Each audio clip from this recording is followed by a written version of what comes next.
On April 7th, 2026, just before 8 p.m. Eastern Time, B-52 Stratofortress bombers from the U.S. Air Force were already in the air. Destination Iran. Mission: the complete destruction of Iran's power grid, every bridge, every power plant. 90 minutes before impact, the planes turned around. Not because of a military defeat, not because of a technical malfunction, but because a single post on Truth Social could inflict more economic damage that night than every bomb aboard those aircraft combined. The oil price dropped $22 per barrel within hours. Global stock markets surged by trillions, and 187 oil tankers carrying 172 million barrels of crude trapped in the Persian Gulf for 40 days were suddenly waiting for a signal to pass through. The question no one is asking today, but everyone should, is this: why was not bombing the most expensive economic weapon of this entire war? And what does that tell us about the real balance of power between Washington and Tehran? The numbers behind this decision are staggering, and we're going to break down every single one. But first, we need to understand what happened during the 40 days before, because only then does it become clear why the Americans achieved more with their finger on the trigger than with everything they'd actually fired since February 28th. And for those of you who want to see the full cost comparison between Iran's $20,000 drones and America's $4 million interceptors, that calculation is coming later in this video. And it's devastating for both sides, but in completely different ways. Let's start with what happened. On February 28th, 2026, the United States and Israel launched Operation Epic Fury, the largest American military operation in the Middle East since the 2003 invasion of Iraq. 40,000 troops, multiple carrier strike groups, B-2 stealth bombers flying 30-hour missions from Whiteman Air Force Base in Missouri, more than 200 combat aircraft. In the first 48 hours, the U.S. Air Force struck over 1,250 targets inside Iran. Iran's supreme leader, Ayatollah Ali Khamenei, was killed in the first wave of strikes when his compound in Tehran was hit. The Washington Post reported on March 9th that munitions worth $5.6 billion were expended in the first 2 days alone. The Pentagon briefed Congress that total costs for the first 6 days stood at $11.3 billion, and that figure was by their own admission incomplete. But the military costs were only the beginning, because the real economic bomb didn't explode in Tehran, it exploded in the Strait of Hormuz. Since early March, the strait had been effectively closed. Iran's Revolutionary Guards warned ships against passage. Drone attacks on merchant vessels were confirmed, at least 21 confirmed attacks on commercial ships by mid-March. War risk insurance premiums skyrocketed. Maersk and Hapag-Lloyd suspended their routes through the Middle East. And then came the things that did the real damage, not the bombs, but the numbers on commodity traders' screens. Al Jazeera reported that Brent crude oil prices surged 50% in March alone, the steepest monthly increase in the history of oil markets. The price peaked at $126 per barrel, a level not seen in 4 years. NBC News reported that gasoline prices in the US had risen more than $1.20 per gallon since the war began, from $2.94 to $4.16. The Federal Reserve warned in its meeting minutes from March 17th and 18th that a protracted conflict in the Middle East could lead to further softening in labor market conditions, and that was before fertilizer prices jumped 50%, before helium supplies to semiconductor manufacturers in South Korea and Taiwan were disrupted, before the International Energy Agency took the unprecedented step of releasing 400 million barrels from strategic reserves. The Strait of Hormuz is only 34 kilometers wide at its narrowest point, but it carries 20% of the world's oil supply, a quarter of all globally traded seaborne crude, and virtually all of Qatar's liquefied natural gas. The closure of this waterway has been described as the largest disruption to the energy supply since the 1970s oil crisis. And now we arrive at the number that ties everything together. The Dallas Fed published a model on March 20th showing what a closure of the Strait of Hormuz means for the global economy. The result: even a closure of just 1 quarter would push the average WTI price to $98 and reduce global real GDP growth by an annualized 2.9 percentage points. The Research Institute Solability calculated that in a scenario of prolonged closure, up to $3.5 trillion in global GDP, that's 3.15% of total global economic output, would be at risk. To put that in perspective, the United States spent approximately $35 to $38 billion on the entire war through early April. The global economy was facing damage 100 times larger. The ratio of war costs to potential economic damage was 1 to 100. And this is precisely the mechanism that most commentators miss. The United States didn't need to bomb. They only needed to credibly threaten to bomb.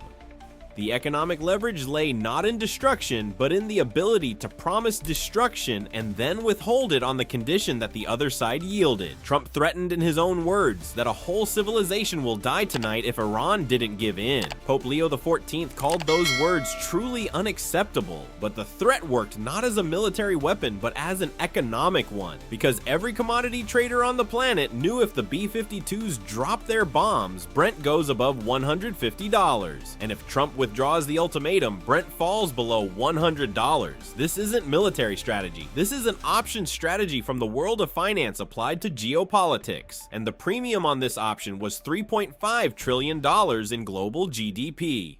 Let's break this down even further, because this is where it gets truly fascinating. Iran used the Strait of Hormuz as a weapon for 40 days. And at first glance, it looks like a brilliant move, a cheap method to blackmail the West. Fire drones that cost $20,000 threaten a few tankers, and the oil price jumps 50%. The cost to Iran, minimal. The cost to the West, astronomical. But that calculation ignores the second derivative, because every day of the blockade didn't just have a price for the world, it had a price for Iran itself. The Gulf states that normally export their oil through Hormuz, Saudi Arabia, Kuwait, Qatar, the Emirates suddenly couldn't deliver, and they were not happy about it. Qatar, whose entire LNG exports passed through the strait, was losing hundreds of millions of dollars in revenue every single day. Kuwait and Iraq had to curtail production because storage was full and export routes were blocked. That means Iran didn't just put pressure on the West, it turned its own potential allies in the region against itself. And this is where America's leverage comes into play. Pakistan, the country that brokered the ceasefire, is itself heavily dependent on imported oil and had been searching for alternative supply routes since the strait closed. Islamabad had its own economic interest in mediating. Prime Minister Sharif didn't ask Trump for an extension out of charity. He did it because Pakistan's economy was suffering under the oil price shock. And that is exactly the mechanism we keep emphasizing on this channel in modern conflicts. The winning side isn't the one with the most weapons. It's the side whose pressure points force the other side to damage itself. Now, if this is the kind of analysis you're looking for, the economics behind the explosions, not just the explosions themselves, this is Hormuz Checkpoint. We don't show you the strike, we show you the invoice. Hit subscribe so you don't miss what comes next. Back to the numbers. Because the ceasefire itself only tells half the story, the other half lies in what happened after and what didn't happen after.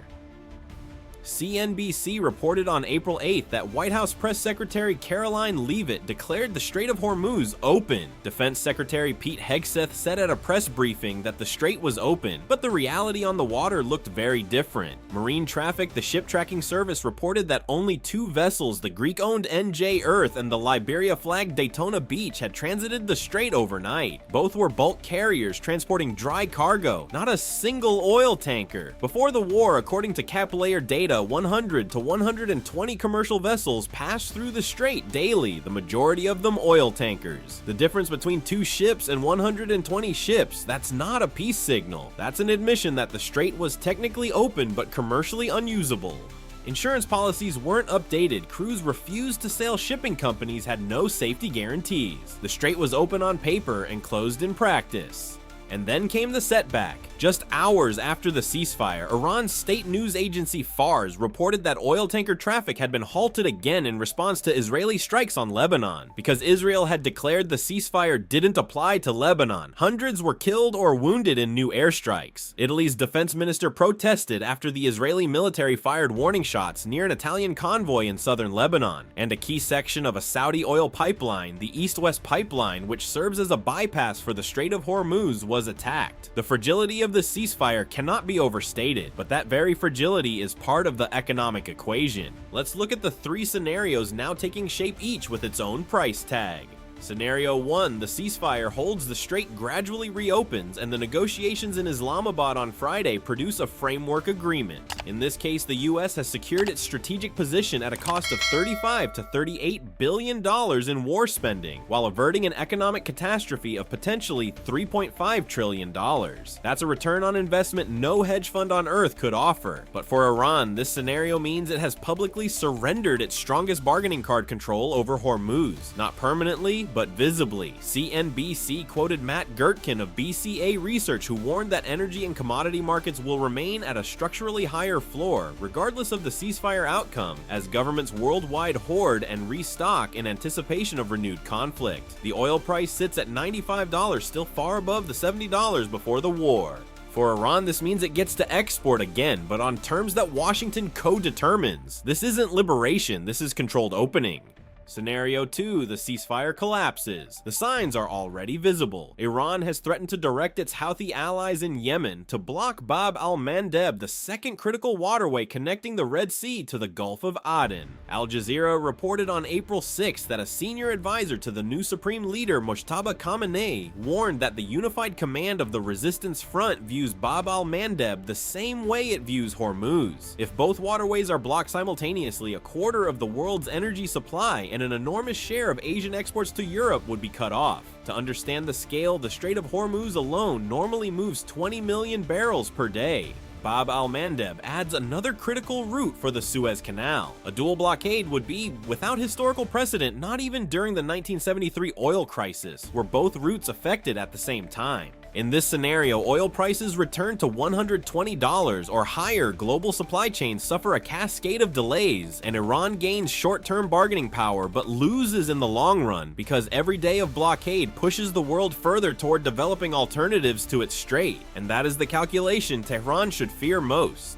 Scenario 3, a partial compromise that proves expensive for both sides. Iran opens Hormuz, but on its own terms. CNN reported that Tehran had charged some ships during the war fees of $1 to $2 million per tanker for guaranteed safe passage. Neil Shearing, chief economist at Capital Economics, calculated that such transit fees would raise the oil price by approximately $1 per barrel, a moderate impact on global energy prices, but one that in practice would amount to a partial nationalization of the shipping route. CNBC reported that Iran is negotiating a joint maritime protocol with Oman to institutionalize coordinated management of tanker traffic through the strait. If that materializes, Iran would have emerged from the war with a permanent revenue mechanism it didn't possess before. For the US, this would be the most complicated outcome because it would embed Iranian authority over the critical energy artery into a standing bilateral agreement. And now we come to the cost accounting that nobody wants to do but everyone needs. On the American side, $35 to $38 billion in direct military spending. Over 800 Patriot interceptor missiles fired. That alone is more than $3 billion deployed against Iranian drones, worth maybe $50 million in total. CSIS calculated the ratio of interception costs to drone costs at 106 to 1. Each Iranian Shahed drone costs between $20,000 and $50,000. Each Patriot missile costs around $4 million. That means every time Iran sends a swarm of cheap drones and the US intercepts them, Iran wins the cost war by a factor of 80 to 200. That is the asymmetric reality of this conflict, and it explains why a ceasefire makes economic sense for the US even if it gives Iran a breather. But let's put this asymmetry into proper perspective, because at first glance it sounds like an Iranian advantage and many commentators present it that way. $20,000 versus $4 million, factor of 200, Iran wins the cost war, right? Not quite, because the cost war on drones is just one line in a much longer bill. The United States can afford Patriot missiles worth $3 billion because it has an economic output of $28 trillion per year. $3 billion is 0.01% of American GDP, painful for the Pentagon budget, but existential for no one. Iran, on the other hand, has an economic output of roughly $400 billion, and that's shrinking further due to sanctions war and its own Hormuz blockade. Iran's entire defense budget is estimated at $25 billion. That means yes, the drones are cheap. But Iran also has no way to bear the other costs of this war: the infrastructure damage, the loss of refining capacity, the diplomatic isolation, the exodus of skilled workers. The drone cost war is a tactical victory inside a strategic disaster.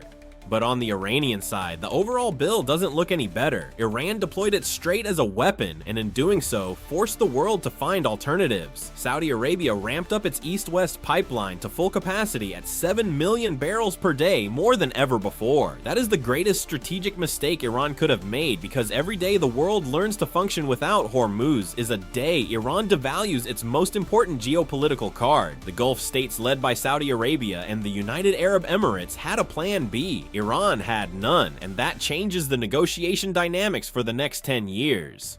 Let's look at the IATA forecast. The Director General of the International Air Transport Association, Willie Walsh, said on April 8th that it will take months for jet fuel supplies and prices to normalize even if the strait stays open. The reasons damaged refining capacity in the Middle East, disrupted supply chains, unsettled insurance markets. Neil Roberts of the Lloyd's Market Association said that whether this is a pause or a peace, only time will tell, but in the meantime, it is highly unlikely that trade into the Gulf will simply resume. The region remains at elevated risk with none of the underlying tensions resolved. And this is the point we promised to resolve at the beginning. The US spent approximately $38 billion on 40 days of war. That's a lot of money. But the economic leverage they generated with the ceasefire exceeds those costs by orders of magnitude. A UNCTAD report estimates that the annual trade flows affected by the Hormuz crisis from the 5 Gulf states total approximately $1.2 trillion, nearly $800 billion of that in energy products. The United States has demonstrated that it can switch this trade flow on and off, not through bombs, but through the credibility of its threat to use bombs. That is the difference between an army and a financial system. The army destroys value. The financial system controls value flows. And in this war, Washington deployed both simultaneously. This conflict will not be decided by who fires the most missiles. It will be decided by who can afford to keep fighting the longest, and equally important, who can afford to stop. The US has shown it can pause the war without losing its position because the economic shockwave of 40 days of Hormuz blockade has cost Iran more than any bomb ever could. Iran has shown it can drain billion-dollar interception systems with $20,000 drones, but not that it can survive the consequences of a world that has learned to bypass its strait. Think about that. Before the war, the Strait of Hormuz was a choke point the world was completely dependent on. After the war, regardless of how it ends, the world will invest in pipeline capacity and alternative shipping routes and strategic reserves and energy independence. Every dollar flowing into those alternatives is a dollar that permanently weakens Iran's bargaining position. That is the bitter irony for Tehran. The weapon they deployed worked once, but it also drove the world to make sure it never works that well again. And that is not a victory. That is a cost structure that leaves Iran with no good options. And the next invoice is already being written because negotiations begin in Islamabad on Friday, and every single point on the table carries a price tag in the billions. Speaking of invoices, the economic fallout of the Iran war on global fertilizer prices and food supply this spring is a topic that deserves its own analysis. When rising urea prices collide with the US corn planting season and helium supplies for semiconductors are disrupted, a cascade emerges that reaches all the way into your smartphone. How all of that connects is what we'll break down in our next video. And if you're tired of watching channels that only show you the explosion without showing you the bill, then subscribe to Hormuz Checkpoint. We don't ask who's winning, we ask who's paying. And thank you as always for watching.